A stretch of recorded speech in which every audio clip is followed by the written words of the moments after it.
Assalamualaikum warahmatullahi wabarakatuh. Saya Fardi Ahmad ingin mempresentasikan hasil dari diskusi kelompok 2 mengenai ancaman terhadap NKRI di bidang politik.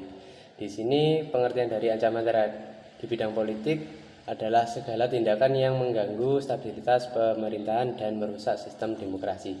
Sehingga hal ini dapat menimbulkan berbagai ancaman. Ya, yang salah satunya adalah ancaman dapat berupa konflik elit politik, uang, manipulasi pemilu, atau intervensi asing yang melemahkan kedaulatan negara.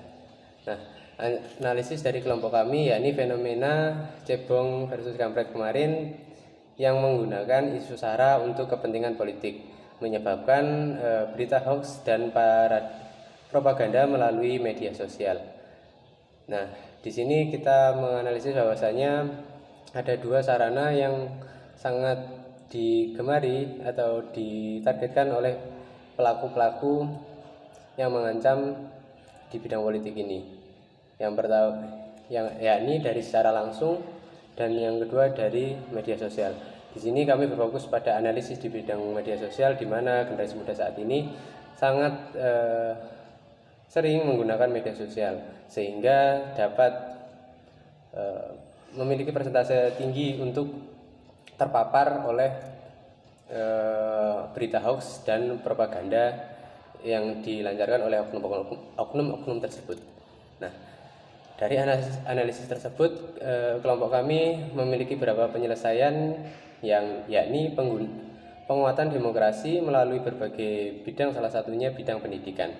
Yang kedua dari penegakan hukum, sehingga jikalau kita menegakkan hukum dan menguatkan nilai patriotisme kita bisa menjaga dan membentengi diri agar tidak melakukan atau tidak ikut serta dalam hal tersebut, sehingga kita dapat memutus rantai ancaman di bidang politik ini. Dan yang selanjutnya adalah peran media dan literasi politik. Ini sangat penting, di mana media sosial menjadi tempat berkumpulnya berbagai macam orang dari mana saja dengan akses cepat, sehingga berita hoax dan propaganda ini tidak tersaring dengan benar. Yang selanjutnya adalah dialog dan rekonsiliasi politik. Selain dari media sosial yang bisa dikatakan secara tidak langsung, kita harus melakukan dialog secara terbuka, baik secara langsung maupun tidak langsung. Namun lebih efektifnya kita bisa melaksanakan secara langsung. Dari sini kami mengambil kesimpulan bahwasanya ancaman politik dan melemahnya fondasi demokrasi dan NKRI. Hal ini tidak menutup kemungkinan bahwasanya perpecahan di NKRI dapat tercipta dari ancaman di bidang politik ini.